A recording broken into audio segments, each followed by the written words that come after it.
to disrupt this day that is meant to be a celebration of genocide, a celebration that we will not take part in, a celebration that we will stand up against, not just because of the ongoing genocide in Gaza.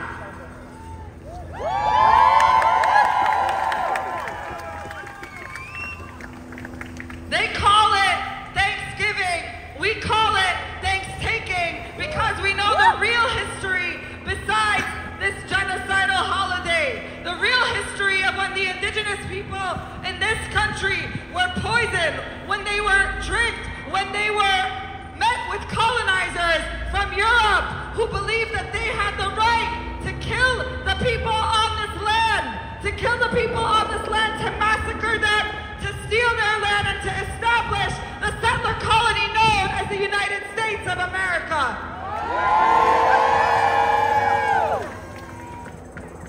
We as Palestinians know this all too well, because European settlers also came to Palestine with the ideology of Zionism.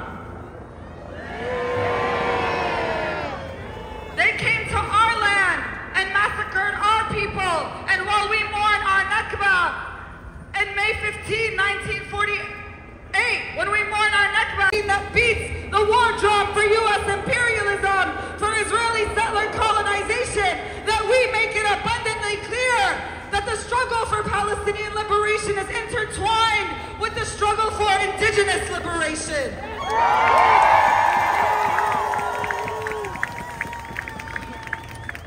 And we make it abundantly clear that as youth living in exile in the United States, it is our responsibility to be a part of our struggle for freedom by supporting those on the ground in any way we can.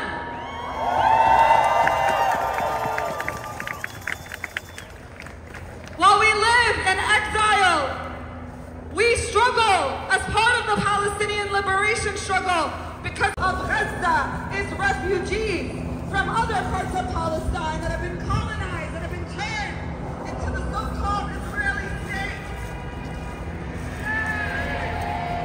And so when you hear there's 70% unemployment, 90% of the water is undrinkable, half of it is destroyed now, but I'm telling you that we will do everything in our power and whatever it takes, as many times as need be, to shut it down, not just until the bombs stop dropping on Gaza, but until the siege is lifted, until the blockade ends, until the occupation ends, until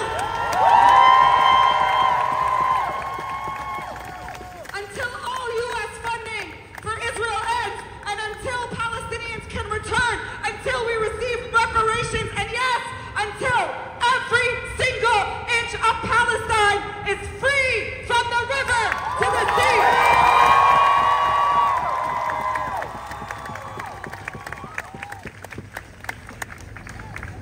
So we're going to keep it short in this gathering here so we can begin marching soon. And hopefully, as we march, call for people standing on the sidelines to join us.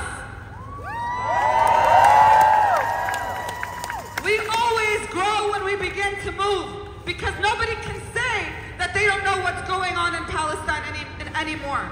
Nobody can pretend that it is not abundantly clear that Israel's intention has always been and has always carried out genocide against the Palestinian people.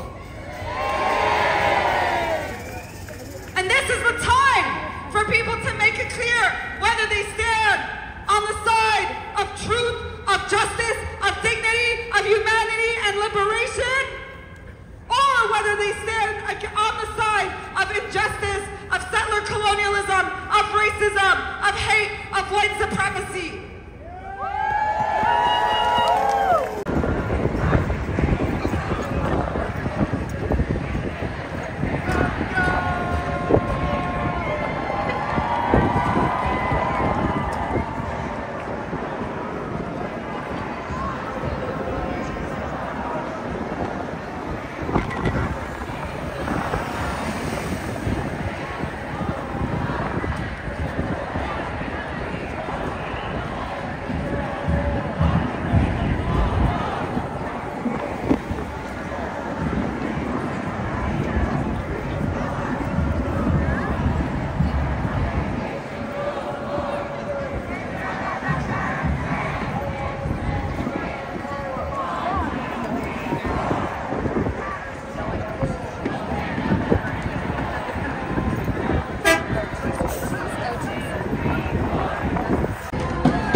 You know